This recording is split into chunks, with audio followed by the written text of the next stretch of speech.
இப்போ முருங்கைக்கீரை வந்து பொரியல் பண்ண போகிறேன். பொரியல்னால் இது வந்து ஆடி மாதம் கூழ் ஊற்றுவாங்க இல்லைங்களா? கூழ் ஊற்றும் போது தான் இந்த மாதிரி செய்வாங்க முருங்கைக்கீரை பொரியல். நான் உங்களுக்கு அதை எப்படி செய்கிறேன்றது காட்டுறேன். சாப்பாடு அரிசி கொஞ்சம் எடுத்துருக்கேன். இப்போ இது ஒரு கை கொஞ்சம் தேவையான அளவுக்கு எடுத்துக்கணும் உங்களுக்கு. ஏன்னா இதில் தேங்காய் போட மாட்டோங்க கீரை பொரியலில், இது தான் போடுவோம். நல்லா அரிசி, கொஞ்சமாக அரிசி, காஞ்ச மிளகா 2 காஞ்ச மிளகா, காரம் உங்களுக்கு எவ்வளோ அது தேவையோ அதுக்கு ஏற்ற மாதிரி போட்டுங்க. கீரை எவ்வளோ போடுறீங்களோ 2 காஞ்ச மிளகா, 5 பல் பூண்டு.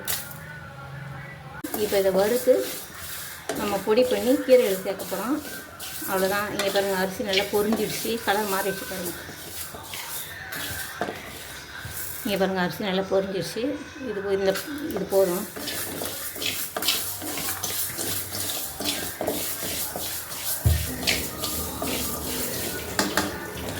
இந்த மாதிரி வறுத்து எடுத்துக்கணும். இது நம்ம மிக்சியில் வச்சு கொஞ்சம் ரொம்ப நைஸாக அடிக்கூடாது, ஒன்றும் பாதியமாக ஒரு தெருவி எடுத்துக்கணும். எண்ணெய் ஊற்றிட்டேன், வெங்காயம் போடுறேன்.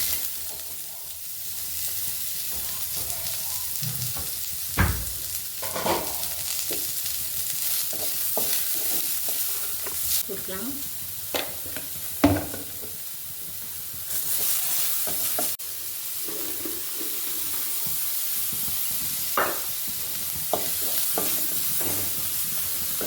அது சேர்க்க போகிறேன்.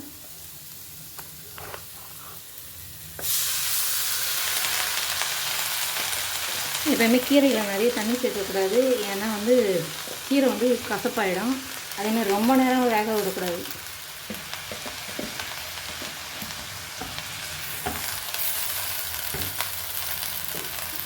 இப்போ கீரையில் உப்பு சேர்க்க முடியாதனால தான் நான் வெங்காயத்துலேயே உப்பு போட்டிருக்கேன். இப்போ இந்த உப்பு இதில் கரெக்டாக இருக்கும்.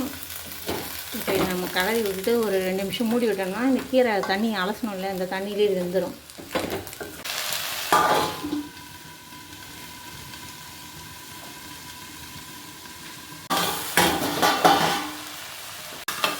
ஃப்ரெண்ட்ஸ், கீரை நல்லா இப்போ பாருங்கள், மூடி வச்சேன், கலர் மாறிச்சு பாருங்கள், கீரை நல்லா வெந்துருச்சு.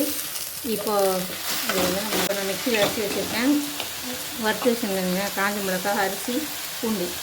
இப்போ இதை சேர்க்கணும்.